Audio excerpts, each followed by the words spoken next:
This is Seawolves. Storm or not. Good morning, Seawolves. Welcome to this week's edition of Seawolves Storm or Not. I'm Daniela Rodriguez. And I'm John Tafe. As a reminder, this broadcast is a collaboration between students at the School of Communication and Journalism and the future meteorologist at the School of Marine and Atmospheric Sciences. And good news, Wolfie won Mascot Madness for a second time in a row. Woohoo! This is so exciting for Stony Brook and all Seawolves alike. In other news, a New Jersey mosque was attacked on Sunday. Police say 32-year-old Zarif Zorba stabbed an imam at the Omar Mosque in Patterson. Members of the congregation rushed to the scene to stop Zorba from attacking again. Police also say the imam is in stable condition after being stabbed in the lungs. Officials say this is an isolated incident, but hate crimes are increasing throughout the Northeast. And down south, there's news of a tragic shooting in Florida that left 4 people dead, including a child, after what police say was a domestic violence incident at around 2:30 a.m. on Sunday. Just minutes after police arrived at the Orlando residence, they heard shots from inside the home. Police say the suspect, 28-year-old LaCorvis Tamar Daly, attacked the officers and was fatally shot. The incident is currently under investigation. Now let's investigate today's weather. Our private eye is budding meteorologist Costa Salakouridis. Costa? Thanks, John. I noticed you had some nice daffodils on your desk, but we have a wall of daffodils here next to the Melville Library as they soak up so much sunshine on this Monday morning, where we can expect a high of 60 and a low of 46 later on tonight. Skylar will have more on the rest of the week's weather later on, but for now, back to you, John, at the desk.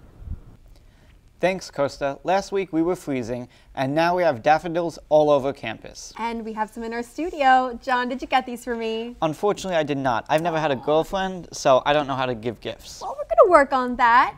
Now, let's cut to the chase for a sports update. Chase?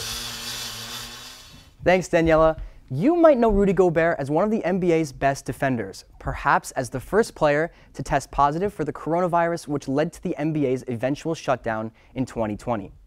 Well, Gobert made headlines yesterday yet again as he punched his teammate Kyle Anderson during a physical altercation at halftime. In a big game for Minnesota, Gobert was dismissed and sent home before the start of the third quarter. The 3-time Defensive Player of the Year took things to Twitter on Sunday night, apologizing for his disgraceful behavior, saying that his emotions got the best of him. The Wolves will face the Lakers on Tuesday in the play-in tournament, and it is yet to be seen if Gobert will face discipline. Nonetheless, if Gobert misses play, it would be a monumental blow for the Timberwolves. We have many Mets fans here on campus, and they are thrilled that they finally had their home opener on Friday against the Miami Marlins. Starling Marte homered, Francisco Lindor homered, Pete Alonso homered, and all leading the charge in a 9-3 final, giving the Metropolitans their first home victory of the year.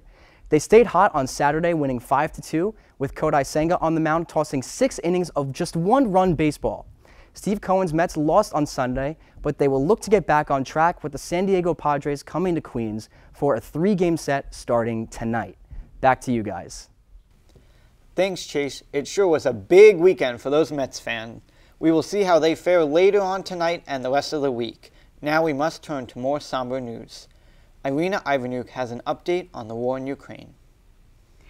Moscow envoy Maria Lvova-Belova is accused of illegally deporting children from Ukraine and the unlawful transfer of people to Russia since the invasion started in February 2022. While she was speaking via video link about evacuating children from conflict zones at the United Nations meeting on April 5th, the United States, England, and other countries' representatives walked out the room while she was talking.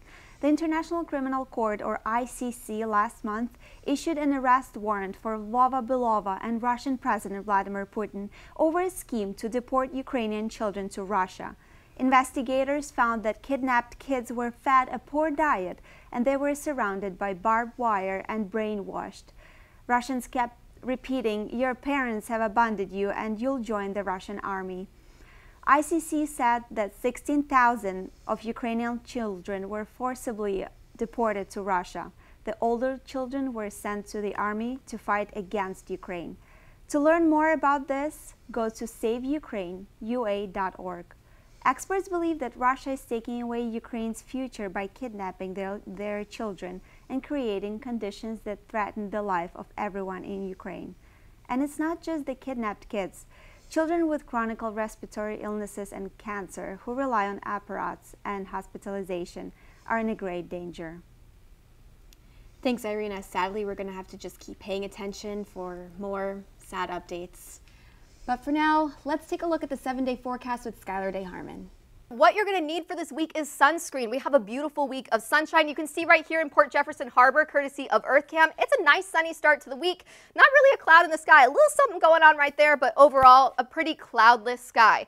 Temperature-wise for today, we're looking at currently 55 degrees in our area, warming up to 59 by 2 p.m. and warming up to our high of 60 degrees by 4 p.m., then cooling down after. For the rest of the week, we're going to be looking at a high of almost 70 tomorrow. Today and tomorrow are dominated by a high-pressure system. It's going to be allowing for these nice, beautiful, sunny, mostly cloudless days. Tuesday and Wednesday, there's a frontal system passing that's going to increase our winds and decrease our relative humidity. What that's going to mean is that Tuesday and Wednesday, we could have issued red flag warnings. That just means don't burn things outside because they could easily spread to other areas. Now, Thursday and Friday, we have high of 75 degrees, which if we reach that would break 2018's record of 72 degrees. Friday, if we reach our high of almost 80 degrees, we would break last year's record of 73 set in Stony Brook. Saturday and Sunday, we're going to be seeing a cooling trend of 70 degrees on Saturday, cooling down to 64 by Sunday, and maybe bringing those clouds back. John, are you going to be wearing your sunscreen today? Oh yes, Skylar, SPF 50 has already been applied. This weather looks great, but out west, it's a whole different story. Take a look at the snow out in Utah. It's been piling up on the mountaintops, which is something we certainly didn't see here in New York. Such a pretty view. I mean, those mountains, right? But I am a big fan of the warmer weather, so I'll definitely be hitting the beach sometime this week with those temperatures. But that's all the time we have for this week's show. Thanks for tuning in. Have a great week, Seawolves.